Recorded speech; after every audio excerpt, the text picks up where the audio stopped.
Yo les gens, j'espère que vous allez bien. Aujourd'hui on se retrouve pour une petite vidéo dans laquelle je vais vous parler des jeux de course, des différents jeux de course qui sont sortis sur la PS1. Alors pourquoi ce choix? Il faut savoir que c'est pas anodin parce que la PS1 et les jeux de course sont vachement liés. Alors tout d'abord il faut savoir que l'un des premiers jeux qui a été développé pour la console est Ridge Racer. Donc c'est un jeu qui est développé par Namco, que vous connaissez tous pour Pac-Man justement. Et donc ce jeu a été un des premiers jeux qui a été sorti sur la console, c'est donc en 1994, et le jeu le plus vendu de la console est Gran Turismo. Je sais que ça peut paraître bizarre entre des Crash Bandicoot, des Rayman, ou même des Spyro, ou tant d'autres jeux comme Metal Gear Solid ou d'autres. Et non, le jeu le plus vendu de la console est Gran Turismo. Alors effectivement j'ai Gran Turismo chez moi, c'est le 2 par contre, j'ai pas le premier, mais on va pas trop parler de ce jeu là, enfin, ça peut être disons la référence des jeux dont on va parler dans cette vidéo. On va se baser de ce jeu comme référence parce qu'il faut savoir que ce jeu évidemment est très bon, hein. C'est un chef d'œuvre de la console même si c'est que le 2 hein, en fait. Et bien il faut savoir que ce jeu est une référence en effet. Ce jeu, on va en parler vite fait, hein.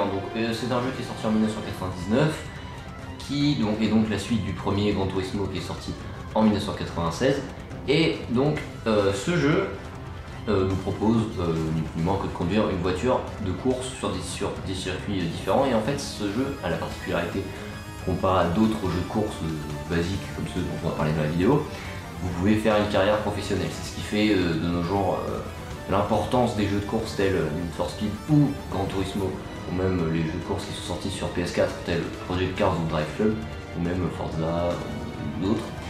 Et donc du coup c'est pour ça que c'est notre valeur étalon, notre référence du jeu de course.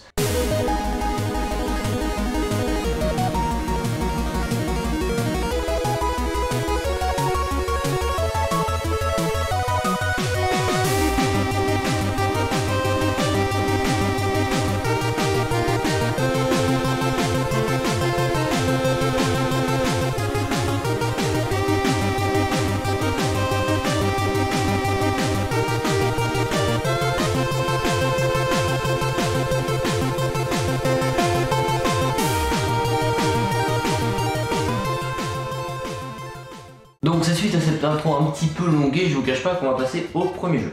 Donc voici le premier jeu, il s'agit de, attention, Monaco Grand Prix Racing Simulation 2, le 2, hein, j'ai pas le premier, et c'est un peu long déjà comme nom, il fallait pas se faire chier à mettre un nom aussi long.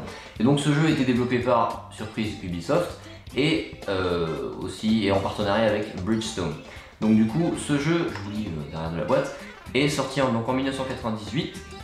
1998, on est en plein milieu, enfin plein milieu. La console est sortie en 1994, c'est-à-dire 4 ans auparavant, et sa petite sœur, la PlayStation 2, sort en 2000, donc on est vers le milieu ou la fin de la console. Donc on peut se dire que ce jeu va être bien, hein. La PlayStation a déjà eu de bons titres tels que Gran Turismo ou d'autres jeux de ce genre, donc on va voir ce que ça donne. Voilà, donc je viens de lancer le jeu, attention. Petit jingle, le petit jingle fameux de la PS1, toujours un plaisir à entendre ce jingle, et aussi un moment de stress pour beaucoup parce que si jamais le jeu marchait pas ou que la PS1 allait planter, on ne pouvait pas savoir à l'avance, il n'y avait pas de menu de démarrage comme sur la PS2 ou les consoles d'après. Enfin bon, donc là, le jeu va démarrer normalement, le petit message anti-piratage comme sur la plupart des jeux PS1 en tout cas. Donc là on va sélectionner donc un joueur évidemment, hein, et on va prendre soit course simple, soit contre la montre, soit arcade. Pour faire un test, je propose contre la montre. Donc là après c'est tout ce qui est option, du véhicule. Ça c'est un jeu assez technique quand même. C'est une assez bonne innovation je trouve pour un jeu de course de nous proposer toutes les options techniques. Alors effectivement dans les jeux de maintenant on vous le propose par défaut, mais pour un jeu de l'époque c'était quand même assez rare. Alors ce jeu est... Je trouve que ce jeu est particulièrement bien hein, pour un jeu de course. Alors bon, ça vaut pas un Gran Turismo, c'est sûr. Même d'ailleurs, je lui donnerais la note de, on va dire, allez, 4 sur 5. Considérons que 5 c'est Gran Turismo 2, parce que le jeu est vraiment très bien. Le seul gros défaut de ce jeu, c'est la physique, hein, comme je vous l'ai dit dans la partie test. C'est la physique. La physique du jeu est assez mauvaise, je trouve. Enfin, elle est mal gérée. Disons que quand on en arrive dans le sable, on est freiné instantanément, quoi. Il y a très peu de délai entre l'arrivée dans le sable et l'arrêt quasiment total du véhicule. Mais bon, sinon le jeu est très sympathique à jouer, hein. On a une ambiance qui est vachement marrante, avec plein de sponsors, plein de vrais sponsors d'ailleurs. Et ce qui est étonnant, c'est que, contrairement aux jeux où on a des voitures, des vraies voitures, là les sponsors c'est pas des marques différentes. Des fois dans certains autres jeux de voitures, les marques sont modifiées, genre par exemple les marques Coca-Cola ou des trucs dans le genre, elles sont modifiées par exemple.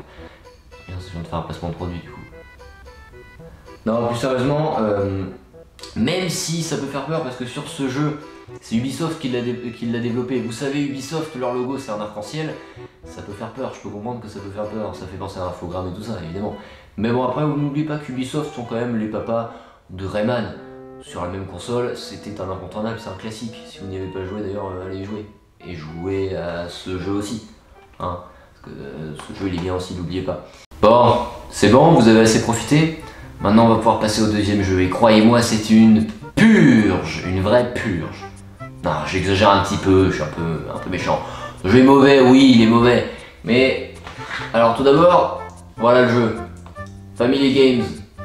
Ça sent mauvais, hein. Généralement les jeux de sport comme ça à plusieurs, pas bon, hein. Et effectivement, parce que ce jeu contient ni plus ni moins que... Laissez-moi. Alors, 20 jeux sur 3 disques.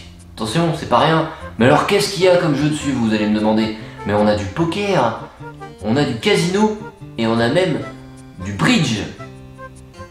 Ouais, je suis pas sûr que ce soit les jeux auxquels tu joues en famille, hein. Mais à mon avis, il aurait mieux fallu faire encore un énième track and field ou un truc dans ce genre là pour faire des jeux de sport. Et dans ce jeu, vous pouvez retrouver un jeu de moto, un jeu de karting et un jeu de Formule 1. Ouais, c'est bizarre, je sais. Me demandez pas pourquoi, c'est pas moi qui ai fait le jeu. Bon, on va voir ça. Voilà, donc là le jeu se lance. Vous allez voir la misère. Alors tout d'abord, laissez-moi vous raconter une histoire. Alors quand j'ai eu ce jeu, il faut savoir que dans ce jeu, il y a 3 CD. Le premier CD contient tous les jeux de bridge, enfin une partie de ces jeux-là. Le deuxième CD, bah, je sais pas, puisqu'il marchait pas quand je l'ai eu. Ironie du sort, comme par hasard. Et ensuite, le troisième CD contient justement les 3 jeux de course, justement, que contient ce magnifique jeu. Voilà, déjà la musique, pas terrible, hein. Mais surtout, ce qui est criminel, c'est que quand j'essaie de mettre l'analogue, vous savez, le joystick sur les PS1, et bah ça marche pas. Sur ce jeu, l'analogue ne marche pas. Alors bon, vous pouvez me dire, oui, mais c'est normal, t'abuses un petit peu, il y a des jeux sur PS1 qui marchaient sans analogue. Oui, mais des jeux qui étaient genre de 90, 96, 97. Là, le jeu est de 2001. La PS2 était déjà sortie. Alors vous m'expliquez pourquoi un jeu de 2001 n'a pas d'analogue? Pourquoi ça marche pas? Alors on va commencer par le mode GP, tiens. Bon alors évidemment je ne vous le conseille pas, hein. Je vous conseille plutôt ce jeu là même. Ça sera mieux, hein. Prenez plutôt le jeu Monaco. À la limite si vous avez des grands-parents qui sont chiés et qui savent pas quoi faire, pour le bridge je pense que ça passe, hein, honnêtement. Il y a 20 jeux. Il y a beaucoup de jeux de tout ce qui est argent, jeux d'argent, tout ça. Bon, ils devraient trouver leur bonheur dessus, mais c'est sûr que niveau jeu de course, en fait c'est compréhensible. Parce que si c'est un jeu familial comme ça, on développe 20 jeux, il va y en avoir moins développés que d'autres.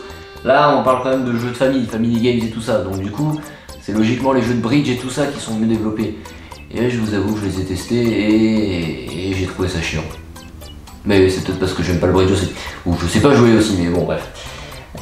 Non, plus sérieusement, je vous conseille Monaco. Ce jeu-là, Monaco GP 2, est vachement bien. Je vous le conseille. Si vous voulez, celui-là, il est très très bien. Il est très... Si vous l'avez dans une étagère, évitez de le laisser prendre la poussière. Hein, je vous conseille. J'espère que cette petite vidéo vous aura plu. N'hésitez pas à vous abonner et à liker la vidéo comme d'habitude. Hein. N'hésitez pas aussi à la commenter et à la partager sur les réseaux sociaux tels que Facebook. Et moi, je vous dis à la prochaine. Salut à tous.